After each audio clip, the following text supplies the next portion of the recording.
Olá, tudo bem com você? Pronto para mais uma aprendizagem? Vamos lá. Hoje nós vamos falar sobre os verbos regulares terminados em ar no presente do indicativo. Antes de nós começarmos, eu quero falar um pouco sobre essa classe de palavras, essa classe gramatical chamada verbos, certo? Vamos entender aqui. Os verbos fazem parte de uma das 10 classes gramaticais de maior importância em um idioma. Esse é um tema que você vai ver ao longo de todo o curso virtual. Os verbos são palavras que indicam principalmente uma ação. E da mesma forma que ocorre na língua espanhola, os verbos na língua portuguesa também variam de modo verbal, tempo verbal, número, pessoa, conjugação e classificação. Vamos entender melhor o que é isso. Um mapa mental para você ter em conta ao longo de todo esse curso. Modo verbal, você vai estudar os três modos verbais que existem na língua portuguesa: o modo indicativo, o subjuntivo e o imperativo. Tanto o modo indicativo quanto o subjuntivo, eles são conjugados no presente, no passado e no futuro. E esses tempos verbais, passado e futuro, existem os verbos no modo simples e no modo composto. O modo indicativo são os verbos que expressam uma certeza, um evento, tanto no passado, no presente e no futuro. E os subjuntivos são os verbos que estão diretamente relacionados com o modo indicativo e eles vão expressar dúvida, desejo e hipótese também no presente, no passado e no futuro. Já o imperativo ele é dividido entre afirmativo e negativo e esse tempo verbal vai expressar uma ordem, um conselho, um pedido. Número e pessoa eles estão ligados diretamente. O número e pessoa singular na primeira, a segunda e a terceira pessoa, e o plural também, primeira, segunda e terceira pessoa. A primeira pessoa é a pessoa que fala. A segunda pessoa é com quem se fala. E a terceira pessoa é de quem se fala. Já a conjugação, em português, assim como em espanhol, existe a primeira conjugação, verbos terminados em ar, a segunda conjugação, verbos terminados em er, e a terceira conjugação, verbos terminados em ir. Ar, é, ir. Esses verbos, quando têm essa terminação, nós falamos que são verbos no infinitivo. E já a classificação existem várias, mas nesse curso nós sempre vamos estar falando dos verbos regulares e os verbos irregulares, certo? Bom, hoje nós vamos falar do primeiro tempo verbal do modo indicativo, o presente, na conjugação ar e somente os regulares. Então vamos falar do presente do indicativo depois dessa entrada, depois dessa introdução. Usamos o presente do indicativo para falar de ações que ocorrem no momento de uma fala. Esse tempo verbal nós usamos também para falar da nossa rotina, para falar da característica de uma pessoa, para falar de um estado, de uma situação ou de uma verdade. Então vamos começar aqui com os pronomes pessoais. Em português nós temos eu, tu, ele, ela, nós, vós, eles e elas. Vós, em português, na linguagem moderna, nós já não utilizamos. Nós encontramos essa pessoa, vós, em textos bíblicos ou então em textos literários muito formais. Não é utilizado como recurso de comunicação, como na hora do discurso. Já o tu, existem algumas regiões do Brasil, como o sul e alguma parte da região norte, que utiliza o tu, mas é muito pouco. Grande parte do país fala mais em você. Vamos sempre referir-nos a qualquer outra pessoa como você. E também aqui no vós, nós vamos substituir por vocês. Veja que aqui também nós temos o agente. O agente tem o mesmo significado, tem a mesma equivalência, são sinônimos de nós. E veja que nós não existe masculino e feminino, apenas nós. A única diferença é que aqui no agente nós usamos mais numa linguagem informal, na linguagem falada. O tempo todo nós falamos agente. E esse agente significa nós, não significa la gente. Existe também agente, mas depende do contexto quando nós queremos dizer la gente. Normalmente, sempre que você escuta falar agente, esse agente quer falar de nós. A única coisa que nós temos que tomar muito cuidado é que a gente e nós, eles se conjugam de uma forma diferente. E nós vamos ver isso. Tudo bem?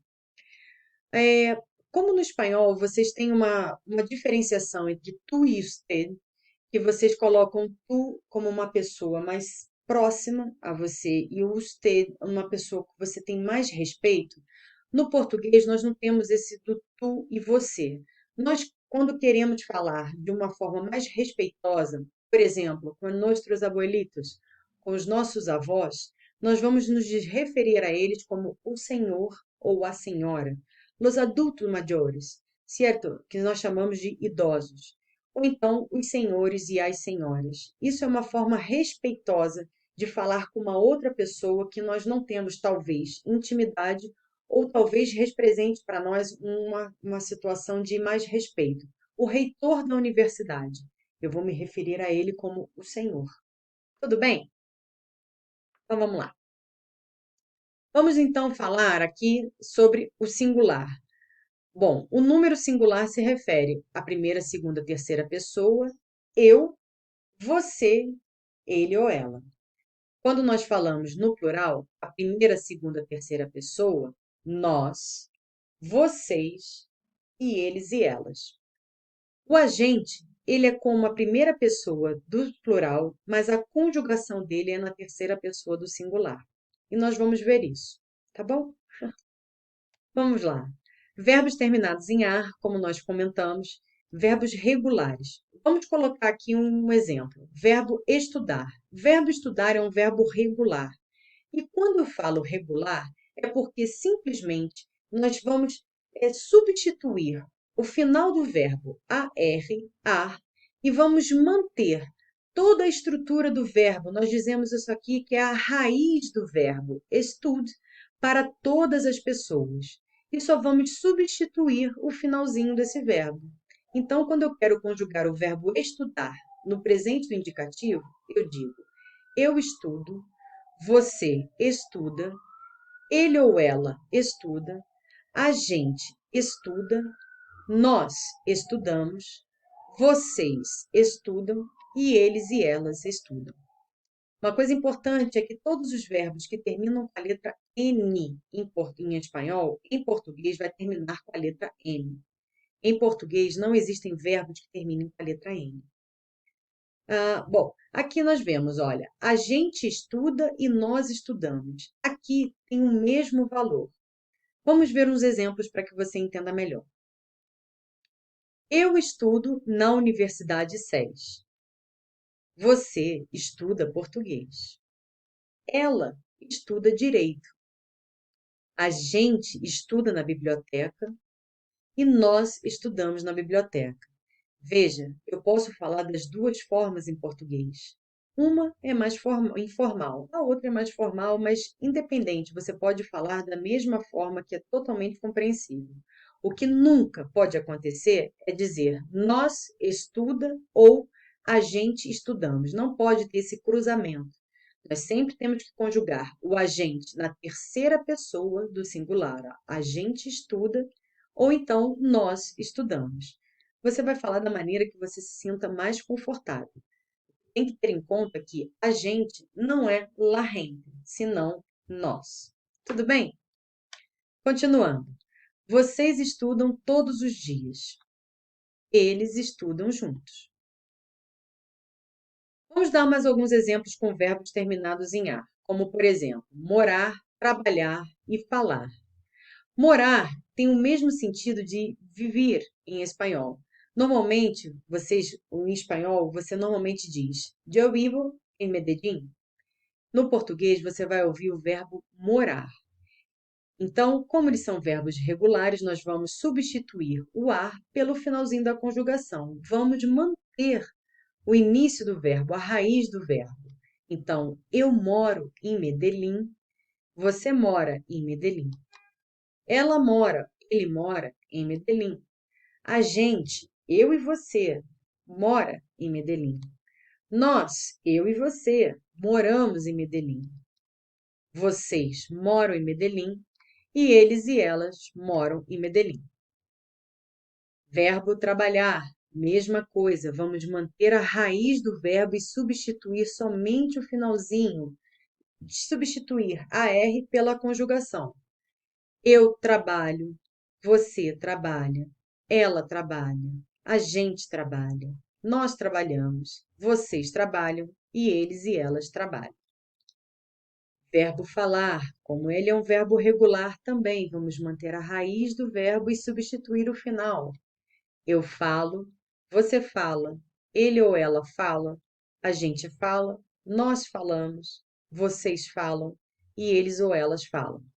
Vejam mais uma vez que todos os verbos terminam com a letra M. Não existe verbo que termine com a letra N em português. Tudo bem? Vamos ver aqui uns exemplos. Eu moro na Colômbia. Ela mora no Brasil. Qual bairro que você mora? A gente trabalha na Clínica 6. Nós trabalhamos na Clínica 6. Veja, pode ser dito da mesma forma um ou outro que é perfeitamente compreensível. Vocês falam português. Eles falam português. Tudo bem? Fácil, certo? Eu quero chamar a atenção apenas para um verbo terminado em ar, que ele é muito importante, tanto em português quanto em espanhol, principalmente para indicar o gosto, que é o verbo gostar. O verbo gostar, ele é um verbo regular, ou seja, nós vamos substituir o final ar pela conjugação que nós acabamos de aprender. Eu gosto, você gosta, ela gosta, a gente gosta, nós gostamos, vocês gostam e eles gostam. O que nós temos que prestar atenção? Que, diferentemente aqui do espanhol, o verbo gostar em português precisa da preposição de. Ou seja, veja, eu gosto de pipoca. Você gosta de ver filme, película? Ele gosta de comer macarrão, pasta. Ela gosta de ouvir música. A gente gosta de jogar bola. Nós gostamos de conversar. Vocês gostam de passear com o cachorro? Elas gostam de bicicleta. Eles gostam de fazer caminhada. Veja, antes de verbo e antes de substantivo como pipoca e bicicleta, sempre nós vamos ter gosto de. É como se fuera yo gusto de. Eu gosto de crispeta. Mas para vocês, essa frase não faz sentido nenhum. Por isso a importância. Esse é um verbo que você tem que marcar no seu caderno. Essa é a estrutura correta para dizer que você gosta ou não gosta de algo. Eu gosto de pipoca, eu não gosto de pipoca, por exemplo. Veja, nunca, nós temos que ter muita atenção. Nunca, nunca diga, a mim me gosta chocolate. Me gosta chocolate. A mim me gosto chocolate. Me gosta chocolate. Me gusto chocolate. Eu gusto chocolate. Eu gusto de chocolate. Todas essas formas estão equivocadas. Todas essas formas estão erradas. O correto, como você tem que dizer, é eu gosto de chocolate. Ou no português mais fluido, na comunicação mais fluida, eu gosto de chocolate. Tudo bem? Marque aí no seu caderno para você não esquecer essa estrutura. Ela é muito importante. Tudo bem, pessoal? Muito obrigada. Espero vocês no próximo tema, tá bom? Tchau, tchau.